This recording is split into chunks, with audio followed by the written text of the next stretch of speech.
সূর্যের গরম সহ্য করা যায় না, তামার জমিনে গরমে দাঁড়ানো যায় না। মূসা নবী কাঁদবেন, আল্লাহ আমারে বাঁচাও। ইব্রাহিম নবী কাঁদবেন আর বলবেন, আল্লাহ আমারে বাঁচাও। ঈসা আলাইহিস সালাম কাঁদবেন আর বলবেন, আল্লাহ আমারে বাঁচাও। আম্মা জান আয়েশা বলে, নবী তখন আপনি কি করবেন? আপনি তো দোজাহানের নবী। মায়ার নবী বলেন, আয়েশা আমি তখন মাকামে মাহমুদে আমার মালিকের দরবারে সেজদায় পড়িয়া যাব। সেজদায় পড়িয়া বলবো, আল্লাহ আমার উম্মতের বাঁচাও, আমার উম্মত গুলো বাঁচাও। আমার একটা উম্মত যেন জাহান্নামে ঢুকিয়া না যায়। আমার একটা উম্মত জাহান্নামে গেলে আমি মুহাম্মদ জান্নাতে যাব না। ও নবী তখন কান্নার পরে কি হবে?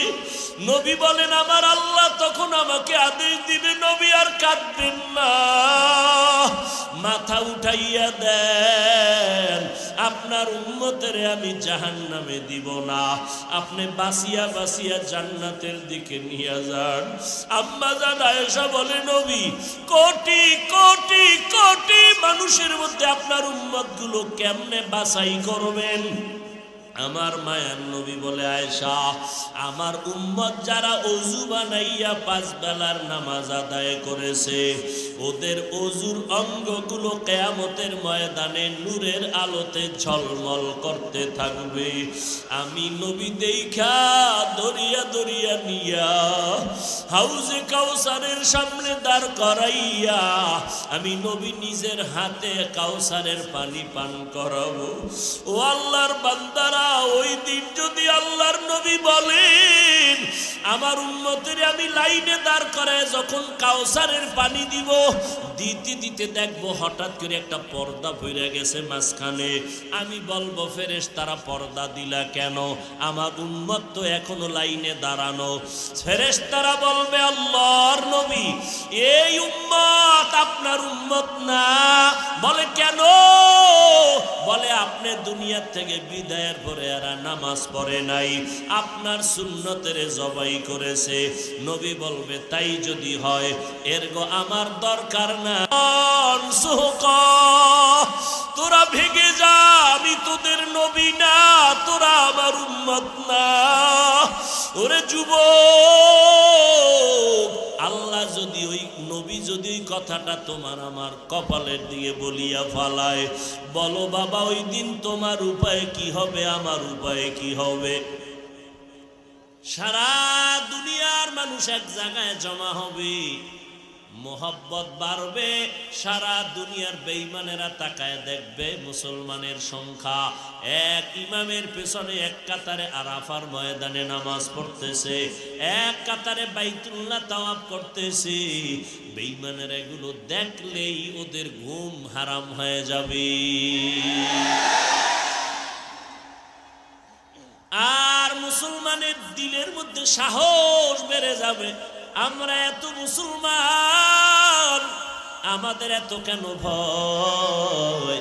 আমরা তো মুসলমান এখনো বেঁচে আছি। এত মুসলমান বাইতুল্লাহর গিলাফ ধরে ধরে লাব্বাইকের আওয়াজ দিতেছে, আমাদের কোনো ভয় নাই, আমাদের বিজয় দিবেন আমাদের আল্লাহ। আলহামদুলিল্লাহ, আমরা এই সাহসটা হজের ময়দানে গেলে পাই। এই জন্য জামাতের গুরুত্ব বেশি। জামাতের ইবাদত করো, জামাতের সাথে গুরুত্ব বেশি। নামাজ পড়ো, জামাতের সাথে গুরুত্ব বেশি। ওয়ারকাউ মা'আর রাকিঈন। তবে হাজী সাহেব, তোমার হজ হতে হবে আমার আল্লাহর জন্য, একটা গুনাহ যেন তোমার না হয়। শুরু থেকে অন্তরের নিয়তকে পরিশুদ্ধ করে নাও। মানুষ সারাদিন ক্লাস করার পরে একটা শিক্ষক হাজিরা দেয়, ও বান্দা তুমি যেখানে সেখানে নামাজ পড়ছো, বাইতুল্লাহ গিয়ে একটা হাজিরা দিবা। তুমি যে এত টাকার মালিক হইছো, তোমার শরীরটারে এত সুন্দরভাবে আল্লাহ বানাইছেন, তার শুকর আদায় করবা বাইতুল্লাহ গিয়া। ওখানে যাওয়ার এক কারণ বললাম, সারা দুনিয়ার মানুষের মুসলমানের ঈমানের পাওয়ার বাড়ে, স্পৃহা বাড়ে, মহব্বত বাড়ে। বেঈমানের অন্তরের মধ্যে কম্পন শুরু হয়, কন্তর ছোট হয়ে যায়। দ্বিতীয়, ওই জায়গায় যাওয়ার পরে মানুষের অহংকার জবাই হয়ে যায়, জবাই। এই টাকাওয়ালা, তোর টাকার বাহাদুরি কই গেল? রিক্সা ড্রাইভারও যেই লেবাস পইরা লাভবাইকের আওয়াজ দেয়, ভিক্ষা করে। কোটিপতিরাও সেই পোশাক পরে বাইতুল্লাহর কিনারায় মাওলার কাছে ভিক্ষা চায়। নাকি ধনীরা আলাদা যায়? হ্যাঁ, যতই মাস্তানি করো রে বাবা, সৌদি এয়ারলাইন্সে গেছো একটু টাকা বেশি, বিজনেস ক্লাসে গেছো আরামে খাইতে খাইতে গেলা, কিন্তু বাইতুল্লাহ নাই না, কোনো বিজনেস নাই, কোনো বিজনেসম্যান নাই রে বাবা। রিক্সা ড্রাইভারও জুতা খুলছে, তুইও জুতা খোল। রিক্সা ড্রাইভার সাদা কাপড় পরছে, মরার আগে মর, মরার কাপড়টা লাগা, আর সারা দুনিয়ার মানুষের জানায় দিবি আমার টাকা কই, বাড়ি কই। রিক্সা ড্রাইভার যেমন এখানে ফকির, আমি কোটি টাকার মালিকও বাইতুল্লাহর দরজায় ফকির। রিক্সা ড্রাইভার টুপি ফালায় দিছে, তুইও ফালা। রিক্সা ড্রাইভার দুইটা সাদা কাপড় পরছে, তুইও পর। গিরা দিতে পারবি না, সেলাই দিতে পারবি না,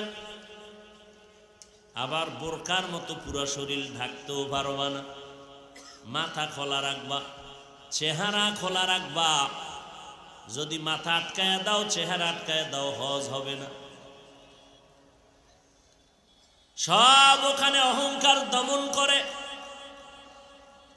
কে ধনী, কে গরিব, কে আলেম, কে মূর্খ, কোনো ভেদাভেদ নাই, সব এক কাতারে দৌড়ায়।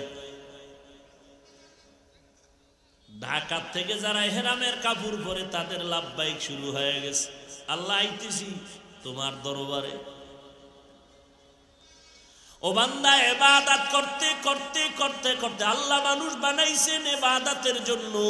ইবাদত করতে করতে বান্দা আল্লাহর মোহাব্বত তৈরি হয়ে গেছে। আল্লাহর সিজদা দিতে দিতে বান্দার মোহাব্বত বাড়তেছে। এক পর্যায়ে মোহাব্বত বাড়তে যাইয়া আল্লাহকে পাওয়ার আগ্রহ সিনার মধ্যে আসছে। মূসা আলাইহিস সালাম মাদিয়ান এলাকা থেকে বিবি সফুরা সোয়াইব আলাইহিস সালামের স্ত্রী নিয়ে রওয়ানা। মিশরের জমিনে যায়, স্ত্রীর গর্ভে বাচ্চা। শীতের রাত, কত দূর গিয়া হঠাৎ প্রসব বেদনা যখন শুরু হয়ে গেল, পয়গম্বর মূসা স্ত্রীকে সান্ত্বনার জন্য গরম দরকার, আগুনের দরকার। নজর করে দেখে দূরে আগুন দেখা যায়। মূসা নবী স্ত্রীকে বসাইয়া বলে আগুন আনতে যাই। আগুন আনতে যাইয়া সামনে যত আগায় দেখে আগুন তত পেছনে যায়। মূসা নবী যত সামনে যায় আগুন তত পেছনে যায়। এভাবে মূসা নবী আগাইতেছেন। কিছু দূর যাওয়ার পর হঠাৎ একটা আওয়াজ, কানের মধ্যে একটা আওয়াজ চলে আসলো। এমন একটা আওয়াজ, ইয়া মূসা ফাখলা'না আলাইকা বিল ওয়াদিল মুকাদ্দাসি তুয়া। এই মূসা, জুতা খুলে ফেলো। মূসা নবী বলে, মানুষ যদি আমার আওয়াজটা দিত, হয়তো ডান দিক, না হয় বাম দিক, না হয় সামন দিক, না হয় পেছন দিক, কিন্তু যে জুতা খোলার আওয়াজটা পাইলাম, চতুর্মুখী একটা আওয়াজ। আমি জিজ্ঞাসা করলাম, মান আনতা, আপনি কে? জবাব আসলো গাইবী ভাবে, আনা রব্বুক, আমি তোমার রব। কে তুমি? আমার রব। বলে, হ্যাঁ আমি তোমার রব। মূসা নবী এবার কথা শুরু করলেন, জুতা খুলো, এটাও পবিত্র জায়গা, জুতা নিয়ে ওঠা যাবে না। মূসা নবী কথা বলেন, আল্লাহ জবাব দেন। মূসা জবাব প্রশ্ন করে, আল্লাহ জবাব দেয়। কথা বাড়তেছে, মোহাব্বতও বাড়তেছে। কথা বলতে বলতে মোহাব্বত এমন পর্যায়ে গাঢ় হয়ে গেল। মূসা নবী ডাক দিয়া কয়, রব্বি আরিনি, আল্লাহ গো, আর পর্দার আড়ালে কত কথা বলবা, এবার পর্দাটা সরায় দেয়, আমি তোমার একটা নজর দেখতে চাই। ইয়া ইলাহি মুঝসে মুঝকো দূর কর, তাক के देखो मुझ में तुझको एक नजर या इलाही तू मेरा माबूद है या इलाही तू मेरा माशूक है। আল্লাহর ইবাদত মসজিদে যাইতে যাইতে জিকির করতে করতে অন্তরের মধ্যে মায়া জন্ম হয়ে গেল। বান্দার অন্তরে তামান্না একটু যদি আমার মাওলারে দেখতে পারতাম, কলিজা ঠান্ডা হয়ে যাইতো। মাওলারে কোথায় পাই? সন্তান কাঁদতেছে, আমার আব্বায় মারা গেছে, আব্বারে দেখি না। এবার একজন আইসা কয়, তুই বাবার জন্য এত কাঁদো কেন? ধর, এই তোর বাবার একটা জামা দিলাম, এটা তোর বাবার জামা। সন্তান জামাটা পাইয়া বুকের মধ্যে লাগাইয়া চেপে ধরে কান্না করে, আমার বাবারে পাই নাই, তবে আমার বাবার ব্যবহারের জামাটা পাইছি। আমার দিলটা হালকা হলে একটু শান্ত হলো। আল্লাহর আশিক যারা পাগলের দল, এই বান্দাগুলো আমার আল্লাহরে তালাশ করে, ইবাদতের মধ্যে ওরা আল্লাহরে তালাশ করে, জিকির করে আর অন্তর দিয়ে আমার মাওলারে তালাশ করে, খানা খায় আমার মাওলার তালাশ করে, আসমানের দিকে তাকায় আর আমার মাওলার তালাশ করে। ওই আল্লাহরে সিজদা দেই, আল্লাহরে কই পাই? আমার আল্লাহ ডাক দিয়ে কয়, আমারে দুনিয়ার জমিনে তুই কখনো তালাশ করিয়া পাবি না, তবে আমার নমুনা কিছু রাইখা দিলাম, যদি ওখানে যাইতে পারো একটু মোহাব্বত অন্তরে তাসাল্লি হবে, শান্ত হবে। আমি একটা ঘর বানায় রাখছি, বাইতুল্লাহ তার নাম, আমার ঘর, ওইটা আমার ঘর। জামালপুরের মসজিদ আল্লাহর ঘর, জাতীয় মসজিদ বাইতুল মুকাররম আল্লাহর ঘর, কিন্তু আল্লাহ ডাইরেক্ট কয় নাই বাইতুল্লাহ। ওই মক্কা নগরীর ঘরটাকে আমার আল্লাহ বলেছেন এটা আমার ঘর বাইতুল্লাহ। এই বাইতুল্লাহ আমার ঘর, মদিনার নবী বলেন ওই বাইতুল্লাহ আমার আল্লাহর ঘর। ওখানে গিয়া যদি বাইতুল্লাহর হজরে আসওয়াদ পাথরটায় চুমা খাইতে পারো, ওরে আল্লাহর বান্দা, আমার মাওলার কুদরতের হাতে চুমা খাওয়ার বরকত পেয়ে যাবি। বাইতুল্লাহর দরজাটা আর হজরে আসওয়াদের মাঝখান জায়গাটাকে মুলতাজাম বলা হয়। ওখানে গিয়া যদি সিনাটা লাগাইয়া দিতে পারো, ওই বাইতুল্লাহর দরজা আর হজরে আসওয়াদ পাথরের মাঝখান জায়গা মুলতাজাম বলা হয়। ওই জায়গায় বুকটা লাগাইয়া যদি চাপ দিতে পারো, ও বান্দা, তুই মাওলার সাথে কুদরতের মোলাকাতের বরকত পেয়ে যাবি। ইয়া ইলাহি তু মেরা মাবুদ হ্যায়, ইয়া ইলাহি তু মেরা মাশূক হ্যায়। হজের নিদর্শন হলো আমার মাওলার মোহাব্বতের পাগলামি, আর কিছুই না। আমার দরবার পাগলামির দরবার। এখানে বান্দা আইসা তুই পাগলের মতো আগে সাজতে হবে, পাগলের মতো আতর লাগাইতে পারবি না। এই সাদা কাপড় পরছু, এখন আর সাবান মাখতে পারবি না, বেরাস করতে পারবি না, এখন বেশি শরীরের মধ্যে ময়লা জয়লা পরিষ্কার করতে পারবি না। কারণ আমি মাওলার দরবার বড় কঠিন পাগলামির দরবার। কারণ এখানে আমি আর তুই, মাঝখানে কিছু নাই। এখানে তুই আর আমি, আর কিছু নাই মাঝখানে। আমি আল্লাহ তোর মাবুদ, তুই আমার বান্দা। আমি তোরে বড় আদর করে বানাইছি। আমার বাড়িতে যখন তুই আসছো, আমি আল্লাহ পাক রব্বুল আলামিন তোর জন্য দরজা খুলে দিলাম। পাগলের সুরাতটা দইরা ল। এখানে কোনো পাগলামি সাহেব সাহেব ভাব নিয়ে চলা যাবে না। ওই বাইতুল্লাহর চারপাশে দৌড়াবি, পাগলের কাম শুধু দৌড়ানো। দৌড়াবি, তাওয়াব করবি আর আওয়াজ দিবি লাব্বাইক আল্লাহুম্মা লাব্বাইক, লাব্বাইক লা শারীকা লাকা লাব্বাইক, ইন্নাল হামদা ওয়ান নি'মাতা লাকা ওয়াল মুলক লা শারীকা লাক। বান্দা তুমি লাব্বাইকের আওয়াজ দাও, আসতে দেওয়া যাবে না, খবরদার। মাওলার দরবারে আওয়াজ দিয়া তুমি বলতে হবে, আওয়াজকে ছোট করা যাবে না। তুমি বড় লোক মানুষ, আস্তে আস্তে বলবা, কাজ হবে না। ওখানে বান্দা জোরে জোরে আওয়াজ দিয়া লাব্বাইক বলবা। এভাবে 7টা চক্কর দিয়া মাকাম ইব্রাহিমের পেছনে গিয়া নামাজে পড়ে যাও। 2 রাকাত নামাজ পড়া আবার সফা মারোয়ায় দৌড়াও। ওই সফা মারোয়ায় 7টা চক্কর লাগাইবা। এখানে আমার হাজেরার নিদর্শন, ইব্রাহিমের স্ত্রী হাজেরার নিদর্শন। আমার হাজেরা ইসমাইলের কান্না বন্ধ করার জন্য ইব্রাহিম যখন আমার ইসমাইলের হাজেরারে সহ এই বাইতুল্লাহর কিনারায় রেখে গেল, মানুষ নাই, চারদিকে জঙ্গল আর কিছুই নাই। এরে পর্দার আড়ালের আম্মা জান মা হাজেরা আমার মাওলার মোহব্বতে কেমন পাগলামি করেছেন। হাজেরার পাগলামিটা আমার আল্লাহর কাছে এত কবুল হয়ে গেল, কিয়ামত পর্যন্ত সমস্ত হাজিদের আল্লাহ আইন করে দিলেন, ও হাজিরা, আমার হাজেরা যেই জায়গায় ইসমাইলের জন্য দৌড় দিল, তোমরা যদি দৌড় না দাও একজন আর হজ কবুল করা হবে না। সাফা মারওয়ায় দৌড়ানো, মাই কিরম ডিস্টার্ব করে কেন ভাই? সাফা মারওয়ায় দৌড়ানো আল্লাহর হুকুম বটে, তবে নিদর্শন মা হাজেরা। কারণ মা হাজেরাকে ইসমাইলের সহ বাবায় রেখে যখন বিদায় হয়, চতুর্পার্শ্বে জঙ্গল, সূর্যের আলো দেখা যায় না, বাইতুল্লাহ দেখা যায় না। আল্লাহর ওয়াদার এখানে রেখে দাও। ইব্রাহিম নবীর ৮০ বছরের বয়সের পরের সন্তান ইসমাইল কত আদরের। আল্লাহর অর্ডার হয়ে গেল, হালকা একটু পানি রুটি রেখে বিদায় নিয়ে বলে হাজেরা বিদায় নিলাম। শিশু ইসমাইল আর মহিলা মানুষ এমনি ভয়। ইব্রাহিম নবী যখন ছেলে আর স্ত্রীকে রেখে চলছে, মা হাজেরা বলে, ও স্বামী আমার, এই নির্জন জঙ্গলের মধ্যে আমাদের একা রেখে কই যান, কে রাখতে বলল? ইব্রাহিম নবী বলে, ও বিবি হাজেরা, আমার ইচ্ছায় আমি রাখি নাই, আমার আল্লাহ তাআলার ওয়াদা। মা হাজেরা যখন শুনলেন আমার আল্লাহ তাআলার হুকুম, মা হাজেরা ডাক দিয়ে কয়, স্বামী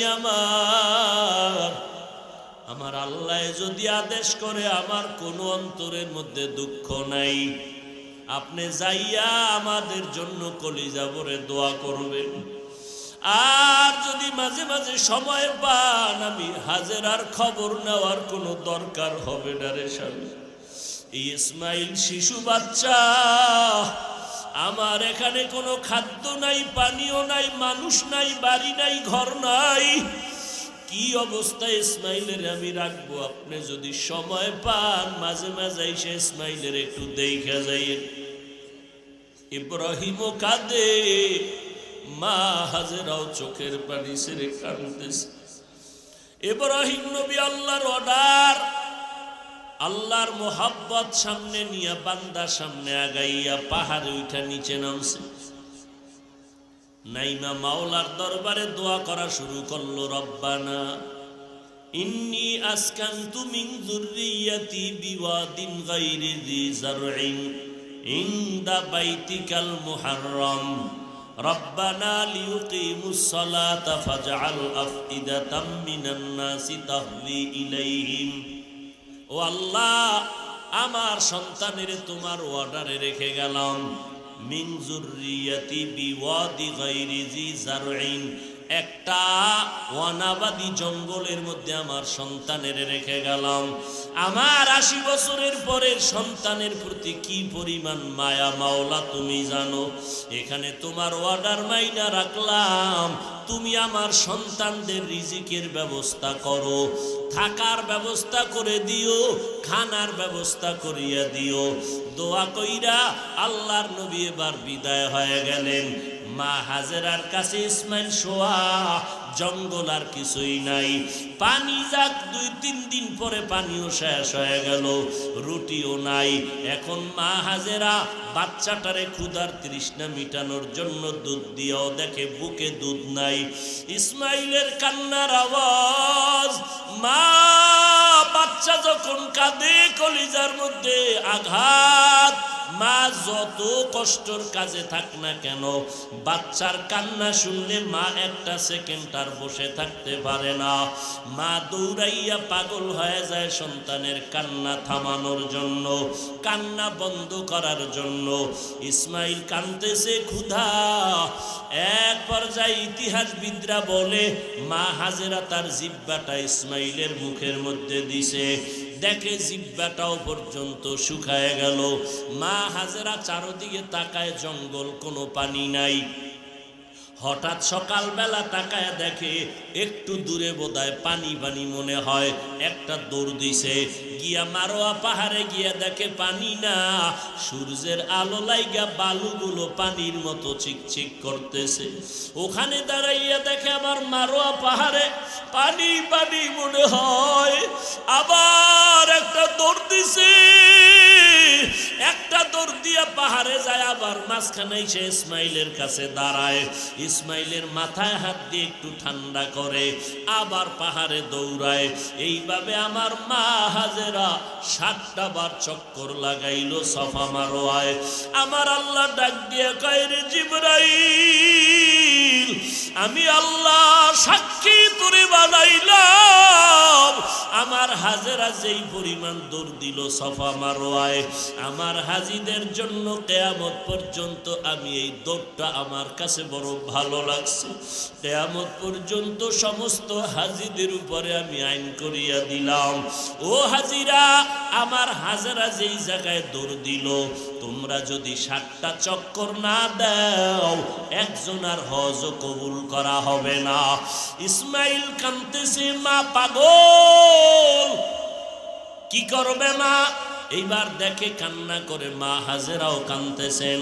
আমার মাওলার কুদরতি অন্তরে জোশ আসিয়া গেল। বান্দা যখন কান্না করে, বাচ্চার কান্নায় যদি মায়ের কলিজায় জোশ আসে, মোহাব্বতের ঢেউ আসে, ওরে বান্দা যদি কান্না করো, আমার মাওলার অন্তরে কুদরতের কেন জোশ আসবে না? মা হাজেরা যখন কান্না করে, ও আল্লাহ, তুমি কুদরতের দরজা খুলে দাও, এই কথা বলে কান্না মাত্র হঠাৎ করে কানের মধ্যে একটা আওয়াজ আসছে। কে যেন আওয়াজ দিল, আওয়াজটা চারদিক থেকে খুঁজতেছে। বাইতুল্লাহর কিনারায় আওয়াজ দিছে জিব্রাইল আমিন। জিব্রাইল আমিন আইসা, ইসমাইল কাঁদতেছে, পা গুলো লাফাইতেছে। ওই পায়ের আঘাতের ওই জায়গায় জিব্রাইল তার পাখা দিয়া বাড়ি মারলো, ওখান থেকে পানি ওঠা শুরু হইল। এই এক বর্ণনা। আর এক বর্ণনায় বলে ইসমাইলের পায়ের আঘাতে ওখান থেকে পানি ওঠা শুরু হলো। এইবার মা হাজেরা দৌড়াইয়া দেখে পানি বের হয়ে যাইতেছে, চতুর্দিক থেকে বালু দিয়া বাদ দিয়া কয়, জম জম, থাম থাম। থেমে গেল। এবার ওই পানি নিজেও পান করলো, সন্তানেরও পান করাইলো। এই জমজমের পানি ওই দিন থেকে যে চালু হয়ে গেল, কোটি কোটি কোটি কোটি টন পানি দুনিয়ার মানুষ হাজিরা নিয়ে যায়। ওই সেদিন থেকে আজ পর্যন্ত কূপের পানি যেই পরিমাণ, এখনো সেই পরিমাণ কমেও না, বাড়েও না। ও হাজি সাহেবরা, জমজমের পানি এত বরকতের পানি, সাহাবায়ে কেরাম আমার নবীরে জিজ্ঞাসা করেছিলেন, পয়গম্বর, এই জমজমের পানির তলা কই? মায়ার নবী বলেন, ও সাহাবায়ে কেরাম, এই জমজম কূপের তলা হলো হাউজে কাউসারের সাথে। এই জন্য জমজম পানি দাঁড়াইয়া কোনো কিছু মুসলমানের জন্য খাওয়া নিষেধ। তবে বান্দা, জমজমের পানি তুমি কিবলা দিয়ে ফিরে দাঁড়াইয়া পান করো, সুন্নত। এই পানি পান করলে পিপাসা নিবারণ হবে, পেটের ক্ষুধা নিবারণ হবে, রোগের ঔষধ শেফা হয়ে যাবে। হাজি সাহেবরা কঠিন ক্লান্ত, এক গ্লাস জমজমের পানি পান করছে, ক্লান্ত দূর হয়ে গেছে। আল্লাহ এমন বরকত রেখে দিলেন, সারা দুনিয়ার গবেষকরা একমত, জমজমের পানির মতো এত বিশুদ্ধ পানি জমিনে আর মোটেও নাই। এই পানিটা আমার মাওলা কেমন সিস্টেম করে দিলেন। মদিনা মক্কা থেকে মদিনায় যাবেন, ওখানে গেলে আলাদা করে জমজমের কোনো পাইপ ডাইরেক্ট দেওয়া নাই। চেষ্টা করেছিল সৌদি সরকার, পারে নাই। একটা পাইপ নাই, ড্রাম ভর্তি করে করে করে করে পানি নিয়ে সেখানে টাঙ্কিতে রাখে, এরপরে পাইপের মাধ্যমে উম্মতের দেয়। এই জমজমের পানি, ও বান্দা তোমার কোনো যদি ঔষধ না থাকে ঘরের মধ্যে জমজমের পানি রাখবা, যত মারাত্মক রোগী হোক না কেন, আল্লাহর মোহাব্বতে যদি জমজমের পানি পান করো, তোমার সুস্থতা আল্লাহ ফিরায় দিবি। কাদের কুদরত দারি বর কামাল, আন্তা রব্বি আন্তা হাসবি যুল জালাল, তুহি কাদের জলিলুল্লাহ জাহাদার, বহর হালি তুহি মেরা নেগাহদার। ও আল্লাহর বান্দারা, ওই হজের ভেতরে দৌড়াও, এবার কাফন বাঁধছো, মিনায় যাও, তাড়াতাড়ি রাত্রি যাপন করো। ওখান থেকে বান্দা দেরি না করে আরাফার ময়দানে চলে যাও। আরাফার খোলা ময়দানে আসমানের দিয়ে তাকাইয়া আমার মাওলার কাছে ইস্তেগফার করো আর কান্না করো, ও আল্লাহ এই ময়দান থেকে তুমি আমারে খালি ফিরাইয়া দিও না।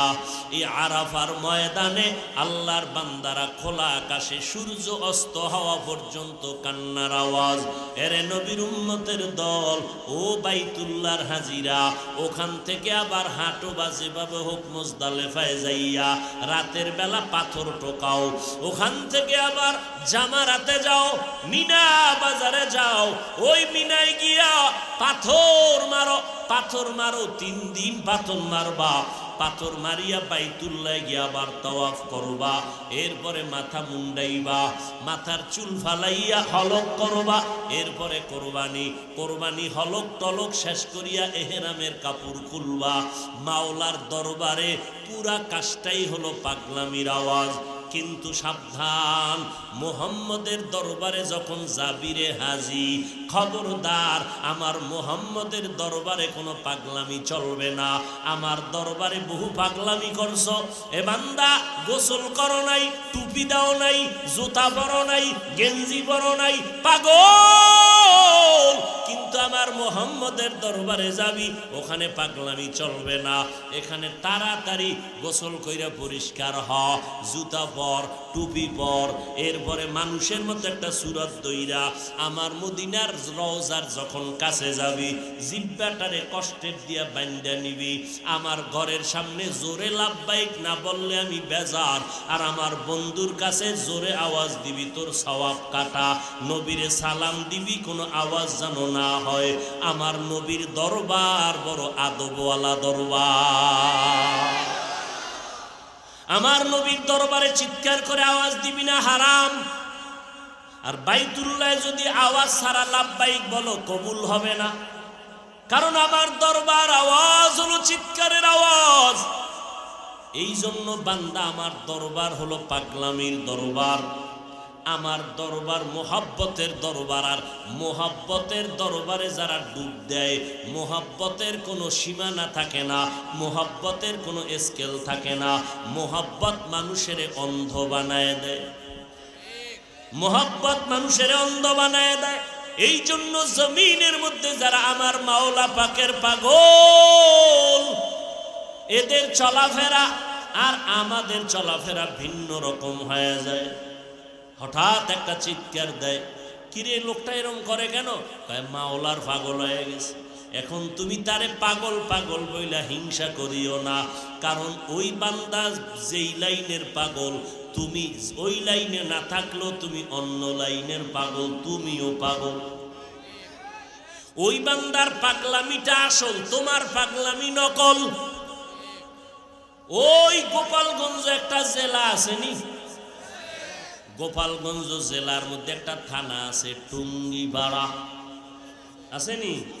টুঙ্গিপাড়া থানার পার্শ্বে আছে স্বাধীনতার স্থপতি মরহুম শেখ মুজিবুর রহমানের জিয়ারতে আওয়ামী লীগ রাজনৈতিক নেতারা দৌড়ায়, কিন্তু ওখান থেকেই 5-7 কিলোমিটারও না, 2-3 কিলোমিটার পাশে গোটা জগতের একজন ওলিয়ে কামেল শামসুল হক ফরিদপুরি রহমাতুল্লাহ আলাইহি গাওহারডাঙ্গা মাদ্রাসায় শায়িত আছেন। যেই শামসুল হক ফরিদপুরির হুঙ্কারে আইয়ুব খান পর্যন্ত মাথা নত করেছে। শামসুল হক ফরিদপুরি কলিকাতা আলিয়া মাদ্রাসায় ইংলিশ মিডিয়ামে উচ্চতর ডিগ্রি নিছেন।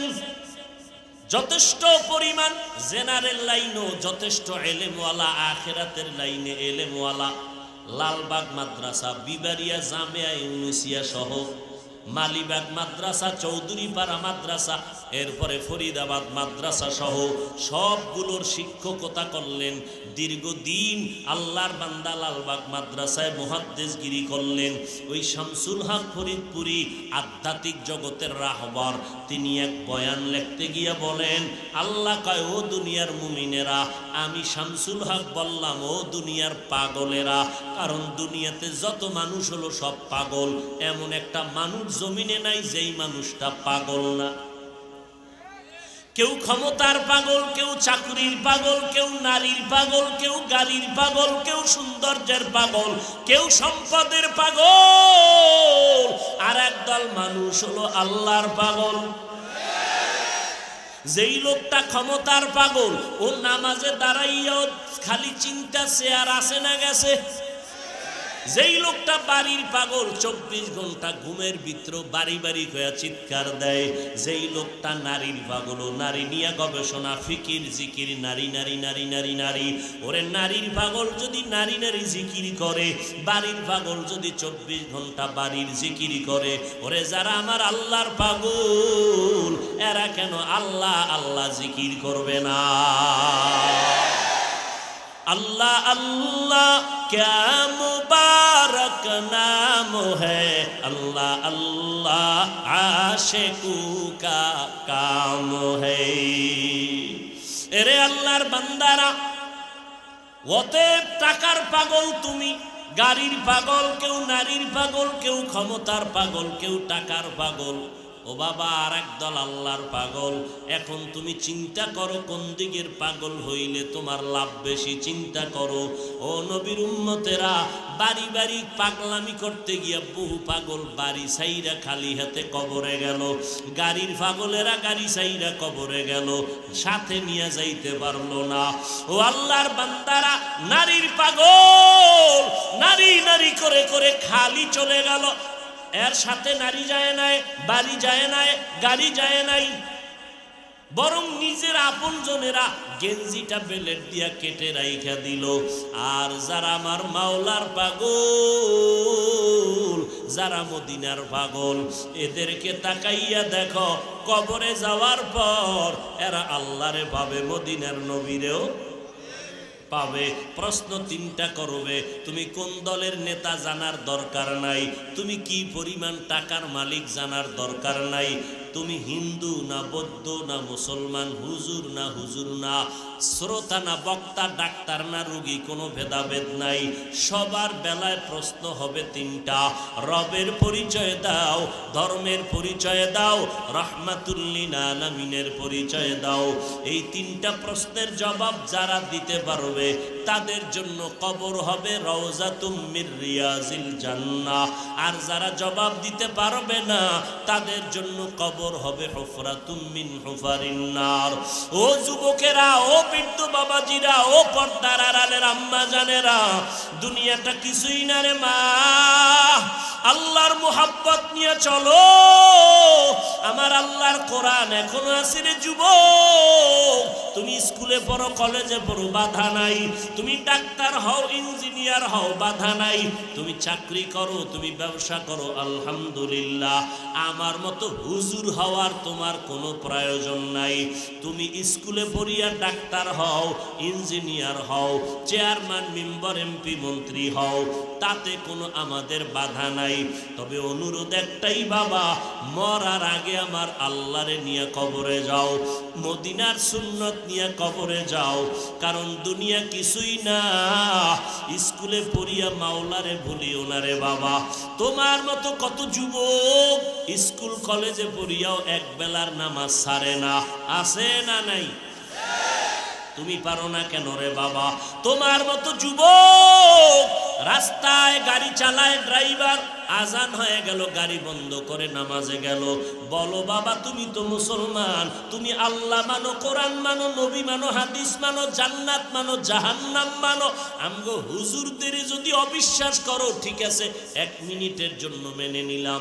আমগো হুজুরগো মানার কোনো দরকার নাই। আমার মাওলার কোরআনটা হাতে ল। যদি কও হাফিজ ভাই আরবি বুঝি না, বাংলা কিনা ল। যদি বলো টাকা নাই, মোবাইলে আজকে গিয়া সার্চ দিবি, বাংলা কোরআন লিখে ডাউনলোড কর। 114 সূরা যখন এসে যাবে, ফাঁকে ফাঁকে বালিশে মাথা লাগাইয়া 2-1টা কোরআনের সূরার তরজমা পড়বি বাংলায়। আল্লাহ পাক কোরআনে জান্নাতের বয়ান করেছেন, জাহান্নামেরও বয়ান আল্লাহ করেছেন। আজ পর্যন্ত 1500 বছর হয়ে গেল, এই কোরআনের একটা ভুল কোনো বেঈমানে বের করতে পারে নাই। বহু অপচেষ্টা করেছিল, পারে নাই তো পারেই নাই, বরং মাথা নত করে 100 কোটি বেঈমানেরা কালেমা পড়ে মুসলমান হয়ে গেল। ও জামালপুর, ও নান্দিনা বাজারের মুসলমানেরা, শিক্ষিত সমাজেরা বলো, আমার মাওলার কোরআনে কোনো ভুল আসেনি? আল্লাহর কোরআনে জান্নাতের বয়ান, জাহান্নামের বয়ান আসেনি? কে জান্নাতে যাবে, কে জাহান্নামে যাবে, তাও আমার আল্লাহ কোরআনে বলে দিলেন। ইন্নাল আবরারা লাফি নাঈম ওয়া ইন্নাল ফুজ্জারা লাফি জাহিম। আল্লাহর নেক আমলওয়ালারা জান্নাতি, যারা গুনাহ করবে তারা জাহান্নামী। এরে আল্লাহর বান্দা, এবার জান্নাতটা কেমন আরামের ঘর আল্লাহ তাও কোরআনে বয়ান করেছেন। জাহান্নামটা কেমন ভয়ঙ্কর তাও আমার আল্লাহ কোরআনে বলেছেন। ও পর্দার আড়ালের আম্মা জান, আপনার মতো এখনো বহু নারী ঘরের মধ্যে আছে 5 বেলার নামাজি। আপনাদের এত মর্যাদা মদিনার নবী দিয়ে গেলেন, আল্লাহ দিয়ে গেলেন। দুনিয়ার কোন ধর্মে নারীর মর্যাদা দিতে পারে নাই। সব ধর্মের মধ্যে নারীর উপরে জুলুম করেছে, অত্যাচার করেছে। একমাত্র ইসলাম ধর্মের দ্বারা নারীর সম্মান অক্ষুণ্ণ করেছে। ও পর্দার আম্মা জানেরা, আপনারা নবীদের মা, সাহাবায়ে কেরামের মা, আউলিয়ায়ে কেরামের মা, বড় বড় বড় বড় সন্তানের মা আপনারা। এসপি সাহেবের ব্যবহার ভালো, ডিসি সাহেবের ব্যবহার ভালো, ওসি সাহেবের ব্যবহার ভালো, চেয়ারম্যান এমপি সাহেবের ব্যবহার ভালো। খোদার কসম, এই ভালো ভালো যত বলো রে বাবা, এই সব ভালোর পেছনে আছে মায়ের কলিজা ভাঙ্গা অবদান। মায়ের আদর্শ ভালো, এই কারণে ওসির ব্যবহার ভালো, ওর মা ভালো এই জন্য ডিসির ব্যবহার ভালো। মায়ের আদর্শ ভালো এই জন্য চেয়ারম্যানের ব্যবহার ভালো।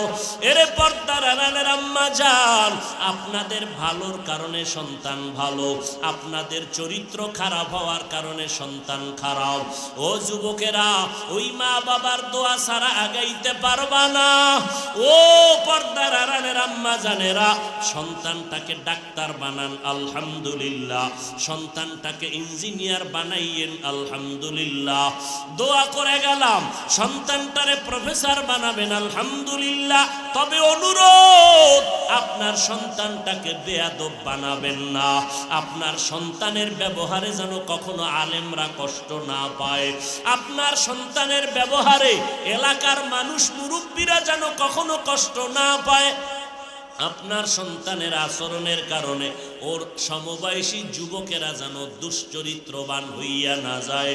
ও মা, আপনাকে সতর্ক হইয়া চলতে হবে এবং আল্লাহর কাছে আপনাকে দোয়া করতে হবে। ও বৃদ্ধ বাবাজিরা, সন্তান ঠিক মতো আপনার সেবা করে না, সম্মান করে না। হুজুরদের কাছে যেই পরিমাণ দোয়া চাইলেন, এর অর্ধেক যদি আমার আল্লাহর কাছে বলতেন বাবা হইয়া, মা হইয়া, আপনার সন্তান বহু আগেই আপনার গোলামি করতে বাধ্য বাধ্য হয়ে যাইত। আল্লাহকে বলবেন না, কারণ সন্তানের জন্য মা বাবার দোয়া করতে দেরি, কবুল হইতে দেরি না। ওরে পর্দার আড়ালের মা বোনেরা, অনুরোধ করে বলি, চরিত্র সুন্দর করো। ও যুবক, তুমি স্কুল কলেজে পড়িয়াও আল্লাহরে নিয়ে চলো, নামাজটা বাদ দিবা না, মা বাবার সাথে বেয়াদবি করবা না, ওলামায়ে কেরামের বিরোধিতা করে গুনাহগার হবা না, নবীর সুন্নাত অনুযায়ী চলবারে বাবা। তোমার মতো যুবক মনটারে বুঝাইবা, ওই দুনিয়ায় তোমার মতো যুবক যদি চাকরি করিয়া নামাজ পড়ে, তুমি কেন পারবা না? আল্লাহর কাছে তওবা করিও। কোন দিন জানি মরণ হয় জানা নাই, এমন একটা দিন নেই যে যুবকের মরণের লাশের খবর নাই। আজকে তুমি এখানে বয়ানে বসছো, আগামীকাল এই টাইমে হতে পারো তুমি কবরের যাত্রী। অতএব এখনই তৈরি হইয়া যাও। ও যুবক, আমাদের পাগল মনে করেছো? আজকে টুপিটা মাথায় দিলে মাথা গরম হয়, তোমার থেকে কম বুঝি না, এরপরও কেন টুপি ফালাই না?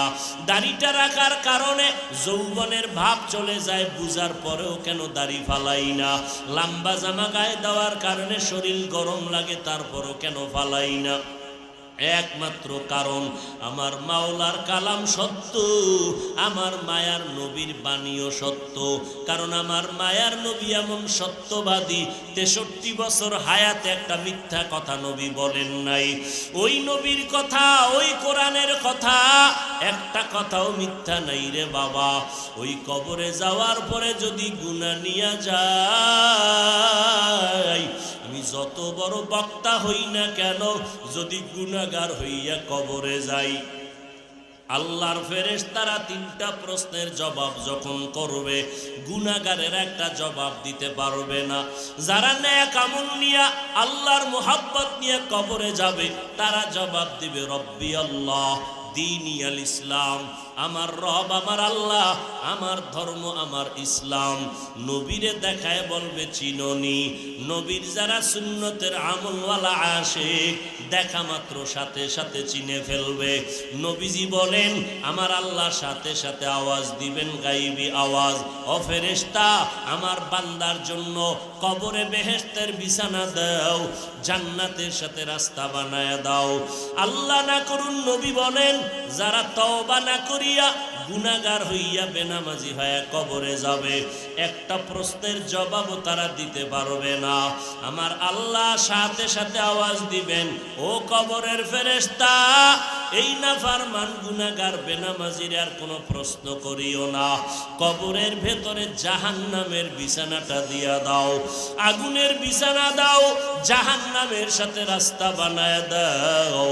আল্লাহ বলবেন, এরে কবরের মাটি, এই নাফরমান আমার দেওয়া পানি, আমার দেওয়া সূর্যের আলো, চাঁদের আলো, বাতাস, জমিনের ফসল, গাছের ফল খাইলো, নদীর মাছ খাইলো, এত বড় নিমক হারাম, একবারও আলহামদুলিল্লাহ বলে শুকর আদায় করে নাই। ওলামায়ে কেরাম পায়ে ধরে ধরে নামাজের কথা বলতো, নামাজ পড়ে নাই। এখন আর দেরি করা যাবে না, ও কবরের মাটি জোরে জোরে এরে চাপ দাও। এত জোরে চাপ দিবে, পাজরের হাড় চুরমার হয়ে যাবে। আম্মা জান আয়েশা বলতেছেন, আমি একদিন দেখি মায়ার নবী আমার রুমের মধ্যে বসে বসে গুনগুন গুনগুন করে কান্না করে। আম্মা জান আয়েশা বলে, নবী কেন কাঁদেন? মায়ার নবী বলেন, ও আয়েশা, হাসরের ময়দানের ভয়ঙ্কর শাস্তির কথা মনে পড়ার কারণে কান্না করি। এমন ভয়ঙ্কর হবে হাসরের মাঠ। আম্মা জান আয়েশা বলেন, কেমন ভয়ঙ্কর? নবী বলেন, এই জমিনটাই হবে কিয়ামতের মাঠ। আল্লাহর আদালত হবে সিরিয়ার জমিনে। আল্লাহ পাক সব মানুষকে উলঙ্গ দাঁড় করাবে, নারী আর পুরুষেরা সব উলঙ্গ হাসরের ময়দানে দাঁড়াবে। আমার আল্লাহ বলবে, সূর্য তুই নিচে নেমে আয়, তোর যত গরম জমিনে ছেড়ে দে। সূর্যের গরমে মাটির জমিনটা তামা হয়ে যাবে। ওদিকে জাহান্নামের আওয়াজ, জাহান্নাম চিল্লাইতে থাকবে, ও আল্লাহ বেনামাজি গুনাহগারগুলো আমার পেটে দাও, সহ্য করা যায় না। আল্লাহ বলবে জাহান্নাম একটু অপেক্ষা কর। ওদিকে আমার আল্লাহ রাগান্বিত আওয়াজ দিবেন। মায়ার নবী বলেন, আয়েশা এমন কঠিন হালাত হবে যে সমস্ত হাসরবাসীরা কান্না শুরু করবে, এমন কি যে সমস্ত নবীদের কোনো গুনাহ নাই, নবীরাও পর্যন্ত কান্না শুরু করবেন। আদম নবী উম্মতের কথা ভুলিয়া বলবে, আল্লাহ শুধু আমারে বাঁচাও।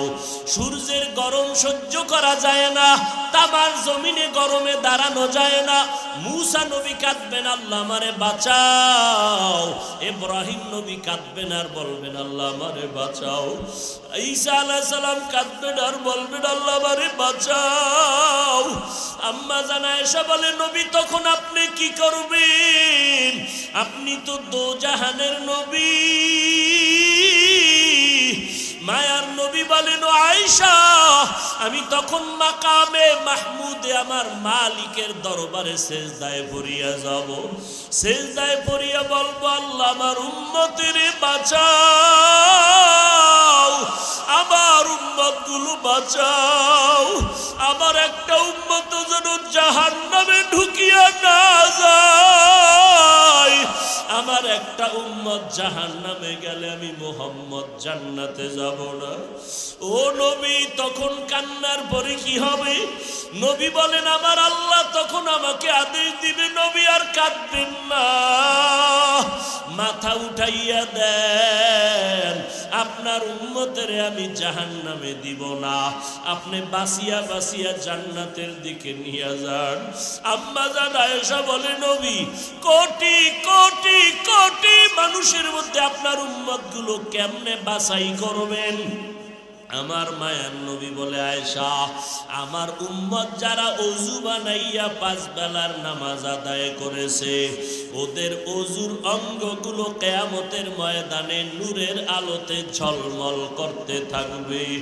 আমি নবী দেখা দরিয়া দরিয়া নিয়া হাউজে কাউসারের সামনে দাঁড় করাইয়া আমি নবী নিজের হাতে কাউসারের পানি পান করাবো। ও আল্লাহর বান্দারা, ওই দিন যদি আল্লাহর নবী বলেন আমার উম্মতের আমি লাইনে দাঁড় করায় যখন কাউসারের পানি দিব, দিতে দিতে দেখবো হঠাৎ করে একটা পর্দা পড়ে গেছে মাঝখানে। আমি বলবো, ফেরেশতারা পর্দা দিলা কেন? আমার উম্মত তো এখনো লাইনে দাঁড়ানো। ফেরেশতারা বলবে, আল্লাহর নবী এই উম্মত আপনার উম্মত না। বলে কেন? বলে আপনি দুনিয়ার থেকে বিদায়ের পরে এরা নামাজ পড়ে নাই, আপনার সুন্নতের জবাই করেছে। নবী বলবে, তাই যদি হয় এরগো আমার দরকার না, তোরা ভেগে যা, আমি তোদের নবী না, তোরা আমার উম্মত না। ওরে যুবক, আল্লাহ যদি ওই নবী যদি ওই কথাটা তোমার আমার কপালের দিকে বলিয়া ফালায়, বলো বাবা ওই দিন তোমার উপায় কি হবে, আমার উপায় কি হবে? অতএব আল্লাহর দরবারে এখনো সময় আছে, তওবা করে কান্না করো। মরিয়া গেলে যাবা, হায়াতের মালিক আল্লাহ, ইজ্জতের মালিক আল্লাহ, রিজিকের মালিক আল্লাহ। আর কখনো নামাজ ছাড়বা না, বেপরদায় চলবা না, মা বাবারে কষ্ট দিবা না, নবীর তরিকার বাইরে চলবা না। মরিয়া গেল আর নামাজ বাদ দিবা না রে বাবা। স্কুলে পড়ো, কলেজে পড়ো, চাকরি করো, ব্যবসা করো, মা বাবার দোয়া নিয়ে চলো। ওই মা বাবার দোয়ার কারণে আজ আমি চেয়ারে বসছি, ওই মা বাবার চোখের পানি আর দোয়ার কারণে তুমি সম্মানের চেয়ার পাইছো, ওই মা বাবার চোখের পানি আর দোয়ার কারণে পরীক্ষায় ভালো নাম্বার পেয়েছো। ওই মা বাবারে কাঁদাইও না রে যুবক।